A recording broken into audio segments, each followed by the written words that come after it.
오늘의 주요 뉴스입니다. 도널드 트럼프 미국 대통령이 관세 정책을 두고 오락가락 혼선을 이어가고 있습니다. 가뜩이나 실적, 업황, 주가 뭐 하나 안심할 수 없는 상황에서 손바닥을 뒤집듯 반복되는 트럼프의 관세 정책 혼선에 삼성전자의 긴장감이 커지고 있습니다. 미국 상호관세 정책은 게임 업계도 혼란에 빠뜨렸습니다. 닌텐도 스위치와 같은 주요 콘솔 게임 기기에 고율 관세를 맞게 되면서 넥슨과 크래프토 등 국내 게임사들의 시장 확장 계획에 차질이 생긴 모습입니다. 국내 1, 2위 철강업체인 포스코그룹과 현대제철이 철강 제품에 붙는 품목별 관세에 대응하기 위해 미국 현지에서 손을 맞잡을 것으로 보입니다. 포스코의 현대제철 미 제철소 재무투자가 확정될 경우 트럼프 행정부 관세에 업계가 함께 대응하는 첫 사례가 될 전망입니다. 올 3분기 재개될 금융당국의 초대형 투자은행 IMA 사업자 지정 심사를 앞두고 증권업계가 분주한 모습입니다. 다만 도전에 나선 5개 증권사 모두 내부 통제 실패 이슈를 안고 있어 6호 초대형 IB 타이틀을 누가 먼저 줄지 관심이 집중됩니다.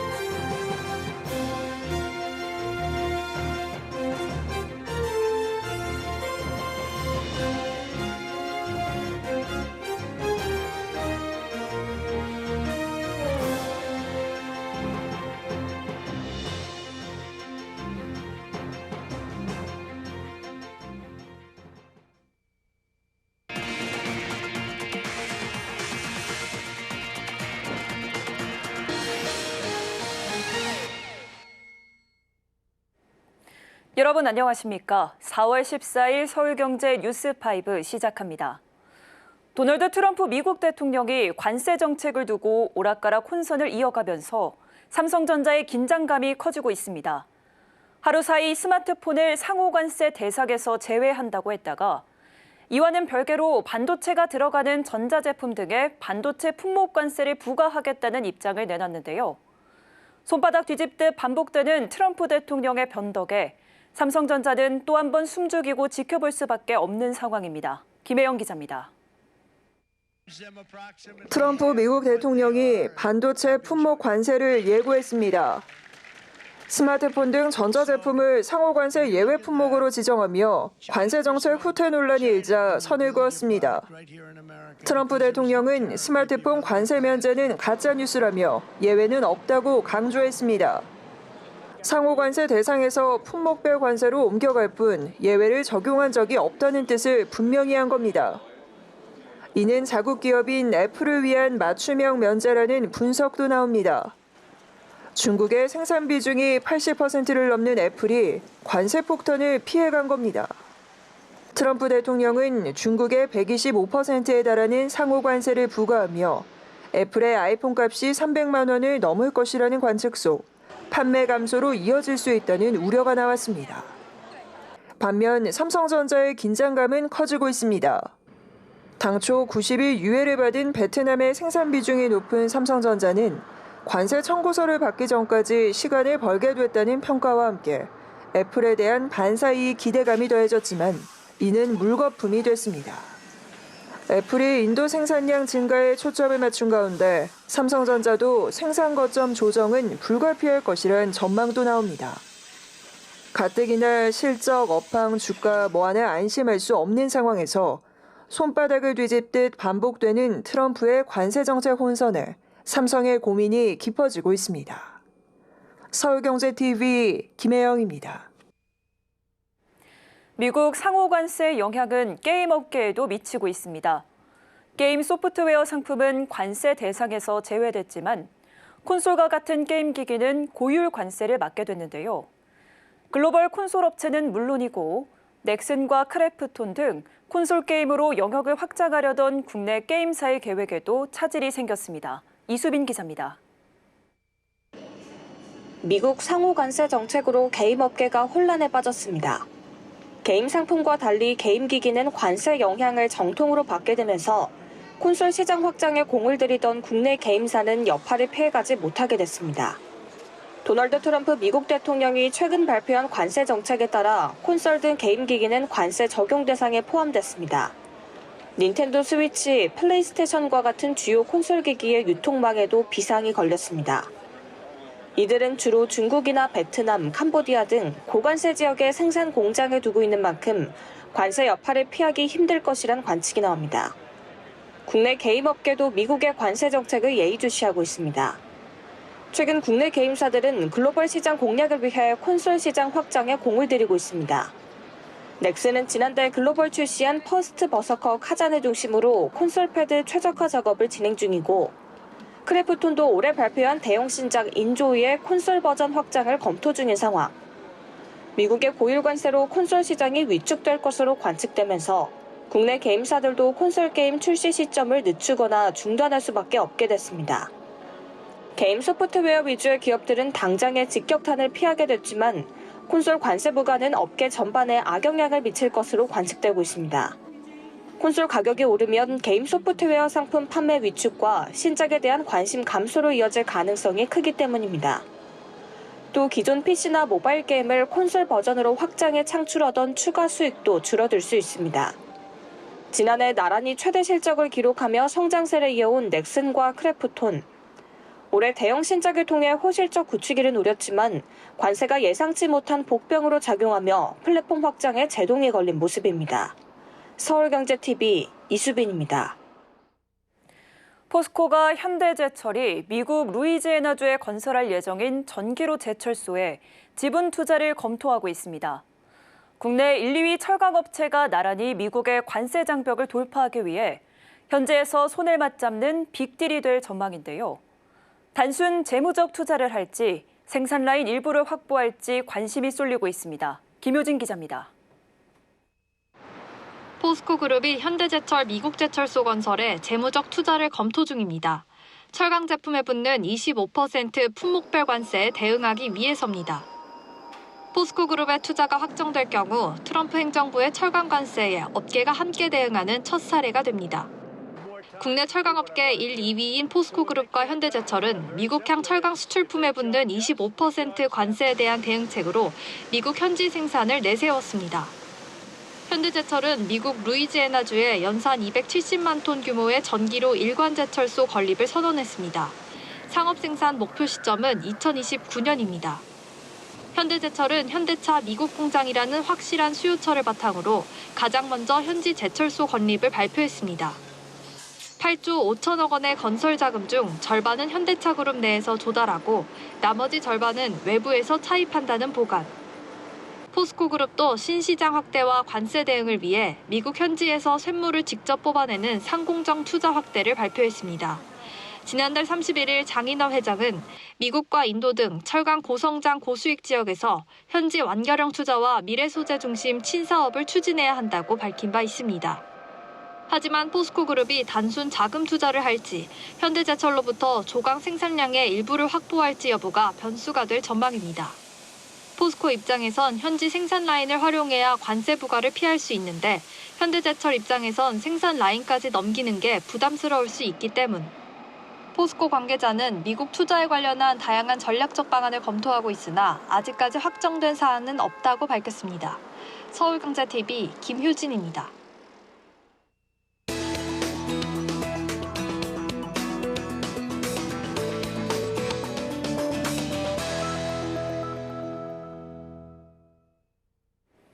네, 올 3분기 재개될 금융당국의 초대형 투자은행 IMA 사업자 지정 심사를 앞두고 증권업계가 분주한 모습인데요. 금융증권부 김보연 기자와 업계 상황과 향후 전망에 대해 이야기 나눠보겠습니다. 기자님 안녕하세요. 안녕하세요.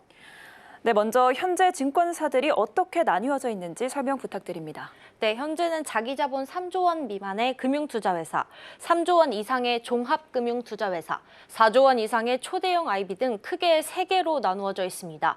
향후 금융당국이 자기자본 8조 원 이상 증권사에 대해 종합투자 계좌 업무를 허용해준다고 밝히면서 연낸 4개로 나뉠 전망입니다. IMA 사업자가 되면 고객 예탁금을 받아 기업 대출 및 회사채에 투자할 수 있게 됩니다. 여기엔 미래에셋증권과 한국투자증권 두 곳이 도전에 나섭니다. 네, 이렇게 각각 수행할 수 있는 업무가 다르다면서요? 네, 초대형 IB부터는 자체 신용을 바탕으로 1년 미만 어음을 발행해 기업금융과 부동산에 투자할 수 있게 됩니다. 현재 초대형 IB로 인가받은 증권사는 미래에셋, 한국투자, NH투자, 삼성, KB증권 등 5곳입니다만 삼성증권의 경우 발행어음 인가는 받지 못한 상황입니다. 초대형 IB로 지정된 후 발행어음 등 특정 업무 영업을 위해선 자기자본 기준 외에도 재무 건전성, 대주주 적격성 등의 요건을 충족해야 인가를 받을 수 있는데요. 삼성증권의 경우 유령 주식 배당 사고와 삼성물산, 제일모직 부당합병, 회계 부정 의혹 등 대주주 적격성 리스크 문제로 발행어음 사업 진출은 못한 상황입니다. 네, 삼성증권을 포함해서 여러 증권사들이 초대형 IB, 이 발행어음 사업 도전에 나설 것 같은데요. 업계 분위기는 좀 어떻습니까? 네, 삼성, 메리츠, 신한투자, 하나, 키움증권 등 5곳이 도전에 나섰습니다. 금융당국이 내년부턴 인가문턱을 높이겠다고 예고한 만큼 현행 요건으로 진행되는 올해 심사를 받는 게 유리하다는 셈법입니다. 금융당국은 내년부턴 본인 제재 이력 요건을 신설해 종투사 지정 요건을 강화하기로 했습니다. 자기자본 3조 원, 4조 원, 8조 원의 단계마다 2년 이상 영위한 증권사에 대해 다음 단계의 종투사로 지정될 수 있도록 하는 원칙도 적용됩니다. 우선 5곳 모두 일찍이 별도 기준 자기자본 4조 원 이상 요건은 만족했습니다. 이들 모두 지난 1년간 몸집을 키운 모습인데요. 자본 규모가 커질수록 다양한 분야로 사업을 확장할 수 있어서입니다. 이 가운데 자기자본 증가율이 가장 높은 증권사는 지난 2023년 말 대비 16.36% 늘어난 키움증권입니다. 뒤를 이어 메리츠증권, 삼성증권, 하나증권, 신한투자증권 순입니다. 이번 수치는 모두 별도 기준으로 집계했습니다. 네, 다만 이들 모두 인가심사에서 탈락할 수 있는 우려를 털어내지는 못했다고요. 네, 우선 메리츠증권의 경우 부동산 TF 대출 과정에서 일부 임직원들의 부동산 매매 및 자금 조달을 알선한 혐의, 이화그룹의 신주 인수권 부사채 관련 100억 원대 부당이익, 코스닥 기업의 미공개 정보 이용으로 인한 전환사채 투자 부당이익 등 관련해 검찰 조사가 진행 중입니다. 신한투자증권도 라임 사태, 독일 헤리티지 DLS 사태에 이어 지난해 1,300억 규모의 상장지수 펀드 선물 매매 손실 사고로 내부 통제 시스템이 도마에 올랐고요. 하나증권은 채권형 레버카운트, 특정 금전 신탁 관련 채권 돌려막기에 대해 중징계를 받았고, 키움증권도 영풍재지 주가 조작으로 인한 미수금 사태로 리스크 관리 실패를 겪은 바 있습니다. 네, 마지막으로 글로벌 시장에서 국내 초대형 IB의 위상이 높지 않은 이유는 무엇일까요? 네, 덩치가 커지고 영위할 수 있는 사업이 넓어지고 있지만 여전히 브로커리지 수익 의존도가 너무 높을 뿐더러 핵심 사업으로 부각된 발행어음 운용자산도 당초 목적이었던 기업금융 투자 확대보단 부동산 PF에 치우쳤다는 비판입니다. 금융당국은 내년 10%를 시작으로 오는 2028년까지 단계적으로 발행어음 및 IMA 운용자산의 25%를 의무적으로 모험자본에 투입하도록 했습니다. 대기업 쏠림을 막는 강제 장치인데요. 이와 함께 부동산 투자 한도는 현재 30%에서 10%로 단계적으로 낮추기로 했습니다. 네, 지금까지 김보연 기자와 이야기 나눠봤습니다. 오늘 말씀 고맙습니다. 고맙습니다.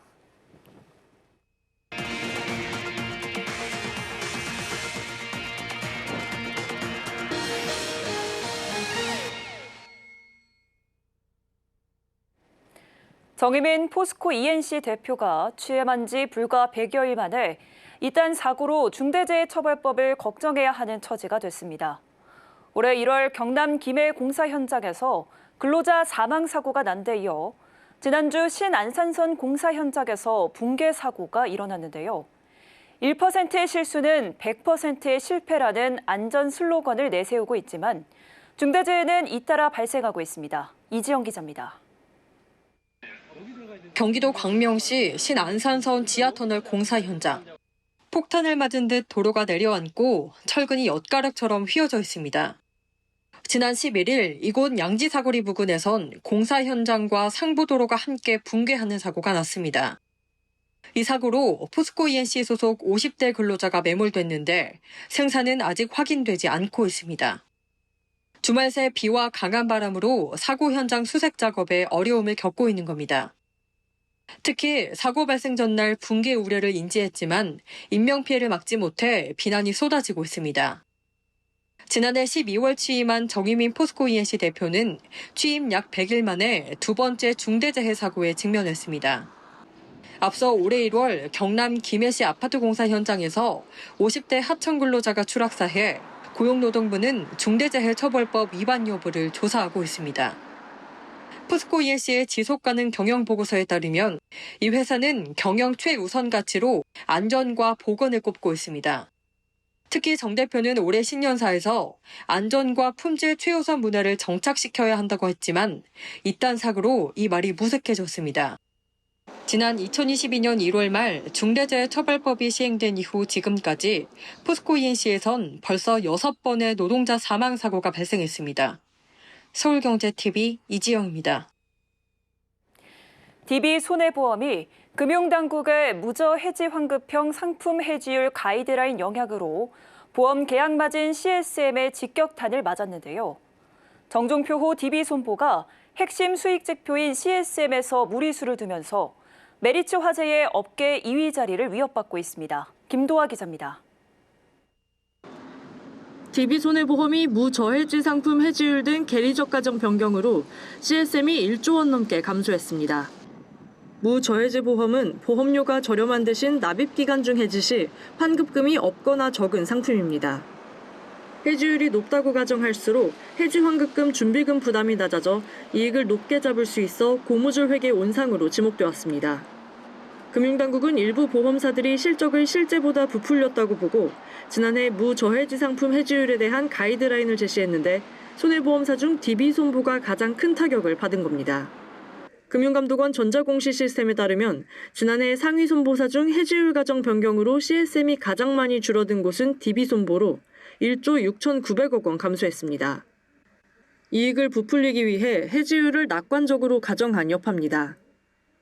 DB손보와 업계 2위 자리를 두고 경쟁하는 메리츠 화재는 3,046억 원으로 가이드라인 영향을 가장 적게 받았습니다. DB손보는 무저해지 보험 판매 비중이 높은 데다 해지율도 실적에 유리하게 부풀린 점이 발목을 잡은 겁니다. 반면 메리츠 화재는 무저해지 상품 비중이 크지 않고 지속적으로 해지율이 낮아지게 설계해 타격이 적었습니다.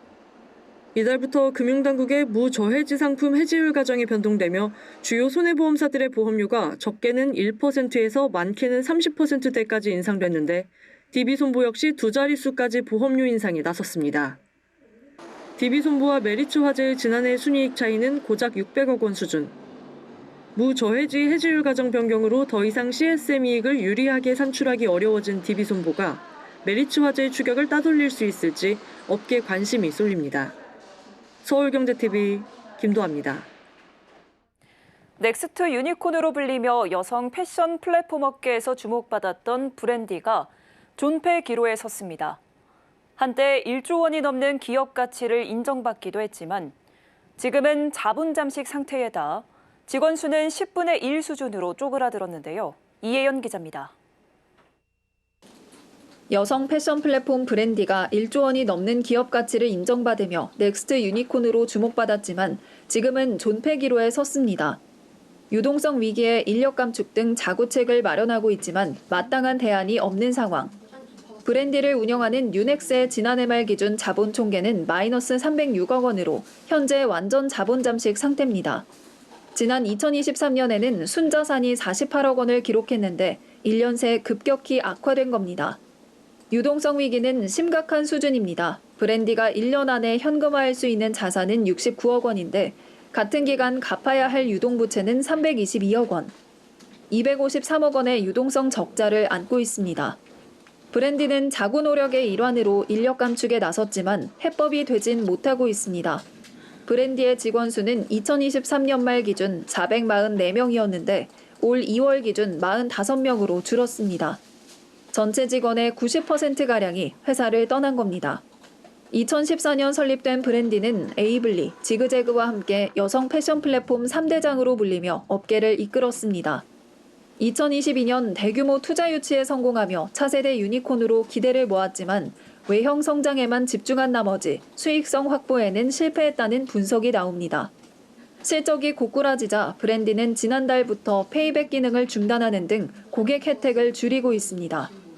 뉴넥스가 운영하던 다른 패션 플랫폼 서울스토어는 지난 2022년 500억 원의 인수합병을 마무리한 지 2년 반 만인 올해 1월 서비스를 종료했습니다. 소비 둔화가 장기화되면서 실적보다는 투자금에 의존한 플랫폼들의 미래가 불투명해지고 있습니다. 브랜디도 제2의 반란이 될 수 있다는 우려의 목소리가 커지고 있습니다. 서울경제TV 이혜연입니다. 지난해 고금리와 경기 둔화 영향으로 은행들의 부실 채권 매각 규모가 8조 원이 넘으면서 역대 최대 수준을 기록했습니다. 올해는 미국 상호관세 부과와 경기 침체 등의 영향으로 부실 채권 시장의 성장세가 이어질 것으로 전망됩니다. 이연아 기자입니다.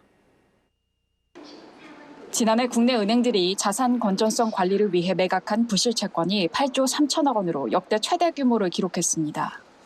은행별 지난해 부실 채권 매각 규모를 보면 기업은행이 1조 7천억으로 가장 크고 하나은행 1조 2천억, 우리은행도 1조 원으로 집계됩니다.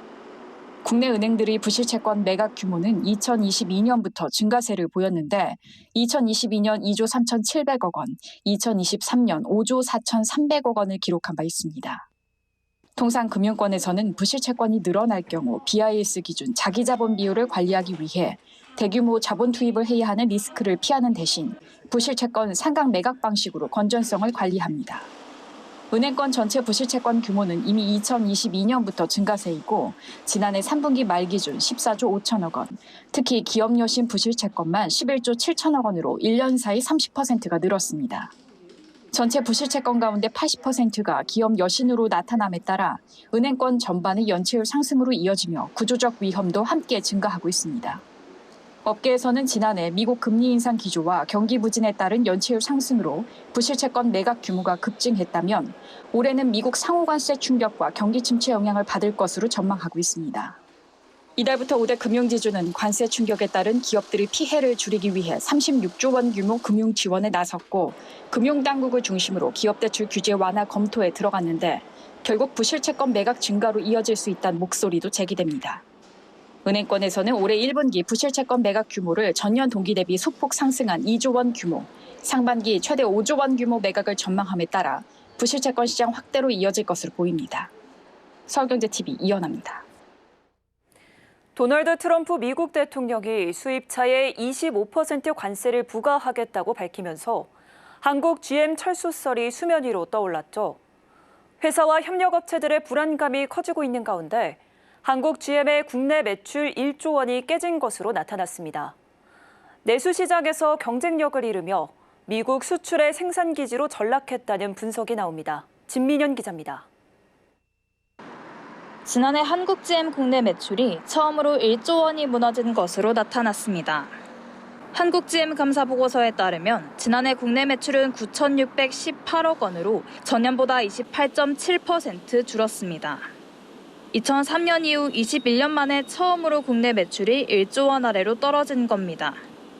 작년 한국 GM 내수 판매는 24,824대로 1년 새 35.9% 급감했습니다. 반면 해외 판매량은 47만 4,735대로 10.6% 늘며 2014년 이후 최대치를 기록했습니다. 쉐보레 트랙스 크로스오버가 29만 5,883대, 트레이블 블레이저는 17만 8,852대가 팔리며 해외 성장을 이끌었습니다. 이 같은 해외 실적 덕에 한국 GM의 작년 수출 매출액은 13조 4,153억 원으로 전년보다 8.3% 증가했습니다. 2012년 이후 12년 만에 최대 기록입니다. GM의 한국 사업장이 내수 시장에서 설 자리를 잃고 미국 수출의 생산 기지로 전락했다는 분석이 나오는 이유입니다. 수출 의존도가 높은 한국 GM이 미국의 25% 관세 직격탄에 맞게 되면서 철수설은 사그라들지 않고 있습니다. 한편 작년 한국 GM 부평 창원 공장에서 생산된 차 중 83% 이상이 미국으로 수출된 것으로 나타났습니다. 서울경제TV 진민현입니다. 현대모비스가 배터리셀 발화 시 소화 약재를 자동 분사해 화재를 진압하는 신기술 개발에 성공했습니다.